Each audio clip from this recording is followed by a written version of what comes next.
Hello everyone, सो कैसे हैं आप सभी एस्पिरेंट्स।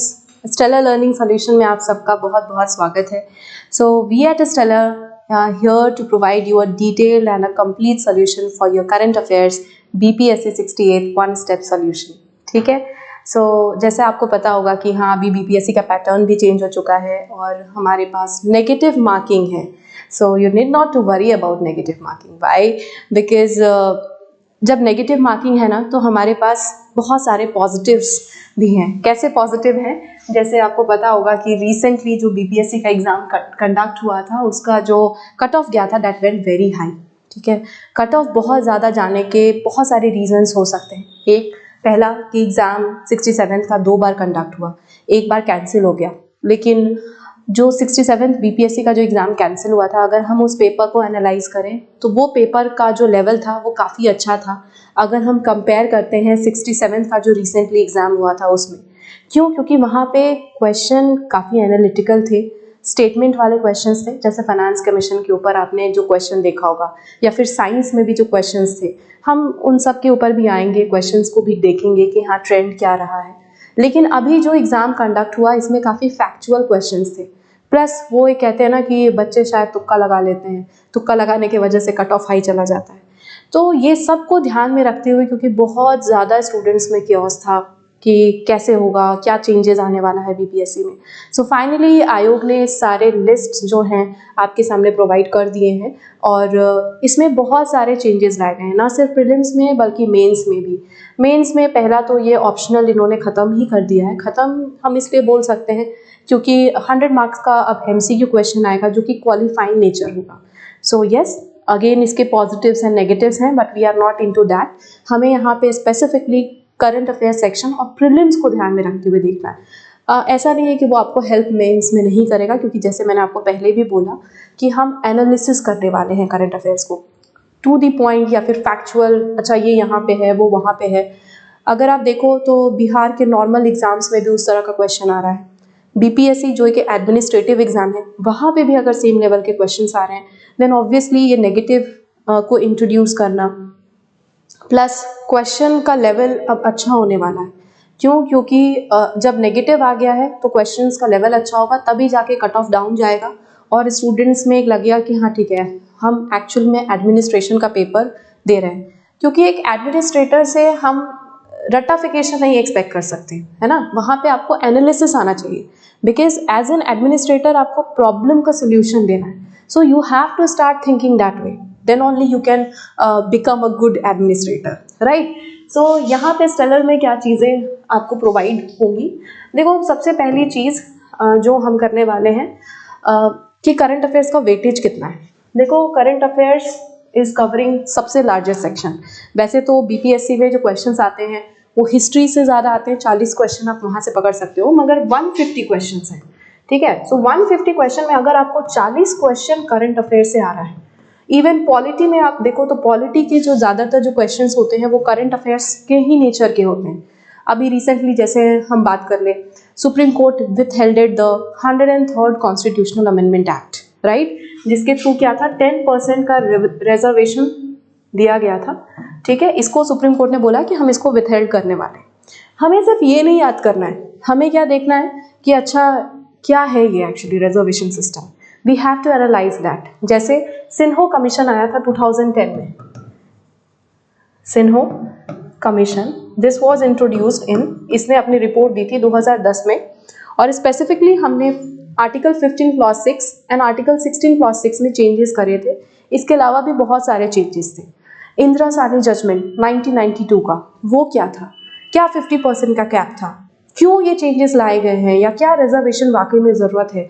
अब ये क्वेश्चन आप मेंस में भी एक्सपेक्ट कर सकते हो डेफिनेटली, और प्रीलिम्स में भी आप एक्सपेक्ट कर सकते हो। तो दोनों को ही ध्यान में रख करके हम यहाँ पे आपको बताने वाले हैं, ताकि आपका एक एनालिटिकल पर्सपेक्टिव भी डेवलप हो, साथ ही साथ आप फैक्ट्स को भी रिटेन कर पाओ। और फैक्ट्स को आप तभी रिटेन करोगे जब आप उस चीज़ को समझोगे। तो समझना is very important. Negative marking है, but you did not to fear from negative marking. ये मैं बार बार इसलिए बोल रही हूँ क्योंकि देखो, सिंपल सा लॉजिक है, ध्यान से समझना। आपके पास नॉर्मली 4 ऑप्शंस होते हैं, हमारे पास बीपीएससी में एक और ऑप्शन है, दैट इज ऑप्शन ई। आपको ऑप्शन ई को पहले कंसिडर ही नहीं करना है। आप इसको देखो ही नहीं ना, आप इसको सोचो कि ये है ही नहीं। अब आपके पास 4 ऑप्शन है, राइट। सो 4 ऑप्शन में अगर कोई भी क्वेश्चन दे रखा है, सबसे पहले आपको उस ऑप्शन को देखना है, वो कौन सा ऑप्शन है जो इस क्वेश्चन से बिल्कुल भी रिलेटेड नहीं है। देखो एग्जामिनर यही चाहता है कि आप एग्जाम को क्रैक करो, बट बहुत सारी चीजें होती हैं जब हम एग्जाम देते हैं ना, तो ह्यूमन एरर कर बैठते हैं, डर, फियर, पता नहीं एग्जाम होगा कि नहीं होगा, क्या चीजें होंगी। So first of all you need to calm down और पेपर को ना, क्वेश्चन को पहले अच्छे से पढ़ो। कई बार स्टूडेंट्स गलतियां कर देते हैं, नोट को नहीं पढ़ते हैं, ये नहीं समझ पाते हैं कि हाँ क्वेश्चन पूछ क्या रहा है। तो जब आप ऑप्शंस को ध्यान से पढ़ोगे, यू विल सी कि इसमें से 2 ऑप्शन तो आराम से एलिमिनेट हो जाते हैं, 2 नहीं भी हो फिर भी एक आप एलिमिनेट कर लोगे।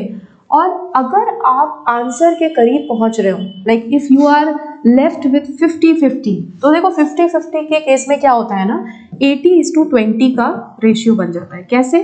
देखो फॉर एग्जाम्पल 10 ऐसे क्वेश्चन हैं जो कि आपको नहीं आता। आप क्या करोगे उन 10 क्वेश्चंस के लिए? आप इसको अटेम्प्ट करो, आप एक कैलकुलेटेड गेस लो, है ना। और कैलकुलेटेड गेस आप तभी लोगे जब आपको नॉलेज होगा, कॉन्सेप्ट्स क्लियर होंगे, राइट।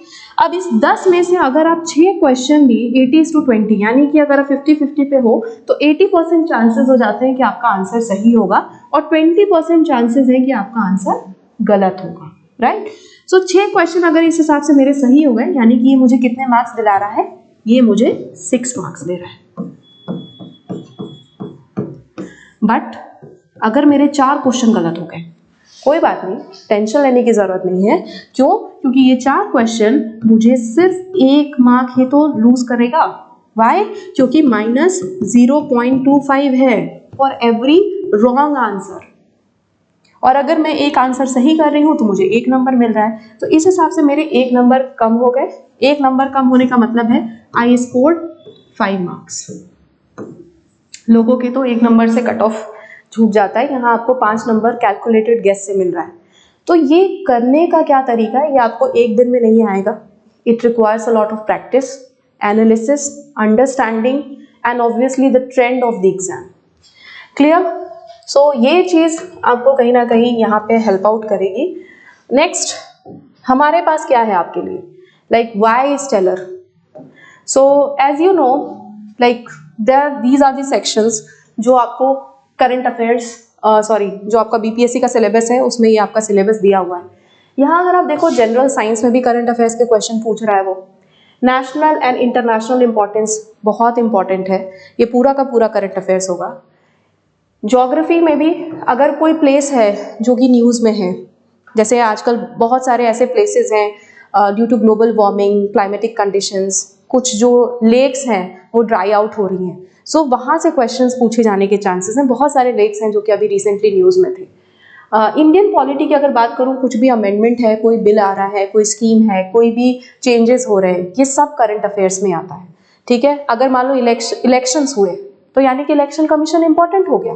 अब आपको ये नहीं सोचना है कि इलेक्शन कमीशन से क्वेश्चन क्यों आया, भाई इलेक्शन हो रहे हैं तो ऑब्वियसली इलेक्शन कमीशन इंपॉर्टेंट है, राइट।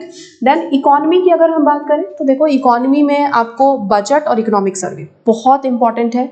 मतलब इकोनॉमी के आप बेसिक टर्म्स को ध्यान रखो और उसके अलावा आप बजट और इकोनॉमिक सर्वे को देखो। बजट एंड इकोनॉमिक सर्वे ना सिर्फ बिहार का बल्कि हमें आपको इंडिया का जो सेंटर का जो बजट होगा और जो इकोनॉमिक सर्वे होगा उसको भी हमें देखना होगा। Clear? Next, like what we will be doing, हम लोग यहाँ पे करने वाले हैं detail analysis of Bihar special. ठीक है, बिहार स्पेशल न्यूज़ भी होंगे और करंट अफेयर्स के सेक्शंस भी होंगे। इसके अलावा जैसे will be doing month basis पे, जैसे मैंने जो अभी तक एनालिसिस किया है कि अगर जब भी एग्जाम होता है उसके कम से कम 6 to 7 या 8 मंथ्स का करंट अफेयर्स हमारे पास बिल्कुल अच्छे से रेडी होना चाहिए। तो वैसे एग्जाम जो है वो सपोज्ड है 13 Feb को। ठीक है, बट आप लोग को तो पता ही है कि बीपीएससी कभी कभी डिले हो जाता है, like most of the cases में। सो अगर एग्जाम डिले होता है तो हम तब तक कंटिन्यू करेंगे, बट अभी के लिए जो हमारा टारगेट है that is up to January 2023। So detail analysis के साथ साथ हम एमसीक्यू प्रैक्टिस करेंगे। जैसे फॉर एग्जाम्पल अगर मैंने आपको जून का करंट अफेयर्स करा दिया, अब आपको जून का पता है क्या क्या चीज़ें मुझे पढ़नी है। करंट अफेयर्स में ऐसा नहीं होता कि सब कुछ ही पढ़ना है। ठीक है, आप 500 पन्ने पढ़ रहे हो और उसमें से 2 क्वेश्चन आ रहा है, क्या वो सही तरीका है? That is not a smart study. अगर आप 50 पेजेस पढ़ रहे हो और वहाँ से आपको 2 क्वेश्चन आ रहे हैं, now that is a smart study. तो फिल्टर आउट करेंगे हम चीज़ों को, आपको वही चीज़ प्रोवाइड करेंगे जहाँ से क्वेश्चन आने के ज़्यादातर चांसेस हैं, और उससे रिलेटेड एमसीक्यू भी हम करेंगे, ठीक है, ताकि आपको एक आइडिया लग जाएगा कि क्वेश्चन किस तरीके से पूछा जा सकता है। Now will also be doing strictly according to the BPSC syllabus, plus चूँकि पैटर्न चेंज हुआ है, देन कुछ तो सरप्राइजेस होंगे, जैसे एनालिटिकल क्वेश्चंस आएंगे, स्टेटमेंट वाले क्वेश्चंस आएंगे। ज़रूरी नहीं है कि फैक्चुअल हो, आप पूरा का पूरा एनालिटिकल भी नहीं करेगा बीपीएससी, मगर हाँ थोड़ा सा अपने पैटर्न को, अपने जो उसका कह सकते हो ना, एक जो उसका प्रेजेंटेशन है उसको वो बेटर करेगा। And will be doing sectional understanding for better understanding, for better development, क्योंकि चीज़ों को रटने के लिए बहुत सारी चीज़ें हमारे पास है ना। तो करंट अफेयर्स को रटना नहीं हमें, करंट अफेयर्स को करने का सिर्फ एक ही सोल्यूशन होता है, because student generally fear out from current affairs.